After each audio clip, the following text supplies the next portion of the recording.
আজকে চলে আসলাম গ্রাম বাংলার একটি ঐতিহ্যবাহী হাটে। এই হাটটি প্রতি শুক্রবার বিকাল থেকে শুরু হয়। জায়গাটির নাম রানীপুরা মাদ্রাসার মাঠে, যেটা কাঞ্চন পৌরসভার একটি গ্রামে অবস্থিত।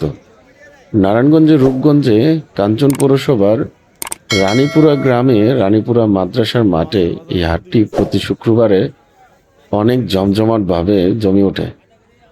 হাটে বিভিন্ন রকমের কৃষক, বিভিন্ন প্রান্তিক কাস্টমার অনেক দূর দূরান্ত থেকে আসে তাজা শাক সবজি মাছ ক্রয় করার জন্য।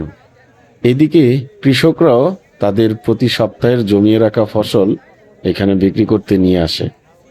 হাটের মানুষের কোলাহলে মনে হয় এ এক অন্যরকম জগৎ।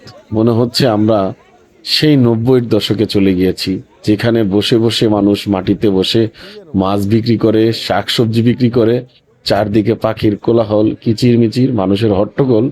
সেই নাপিতটা যেন এক কোণে বসে চুল কাটছে বাচ্চাদের, যেটা ছোটবেলায় আমরা হাটে গেলে আমাদেরও ঘটতো। সেই ছোটবেলার কথা এই হাট আজকে মনে করিয়ে দিল। হাটে কিন্তু নানা রকম শাকসবজির পাশাপাশি আরো অনেক কিছু পাওয়া যায়। ছোটবেলায় হাটে আসলে আমরা বায়না ধরতাম, বাবা মজা কিনে দিতে হবে, অর্থাৎ বিস্কিট, যে কোনো সুস্বাদু খাবার। সেই খাবারের ব্যবস্থাও কিন্তু এখানে আছে। মানুষ ভিড় করে ক্রয় ক্রয় করছে বিভিন্ন রকমের খাবার। আর এদিকে শাকসবজি বিক্রেতারা প্রচুর ব্যস্ত তাদের পণ্য বিক্রি করার জন্য। দেখতেই পাচ্ছেন প্রচুর ভিড় জমেছে হাটের মধ্যে।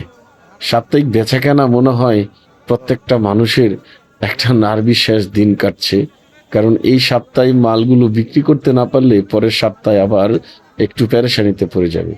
দেখেছেন দোকানিরা হরেক রকমের প্রসাধনী নিয়ে বসে আছে, বিভিন্ন রকমের বিস্কিট, মুড়ি, ঝালমুড়ি, তারপরে বিভিন্ন রকমের বিস্কিট, মজা, মনেকা, অনেক কিছু, চানাচুর, গজা, অনেক কিছু নিয়ে বসেছে।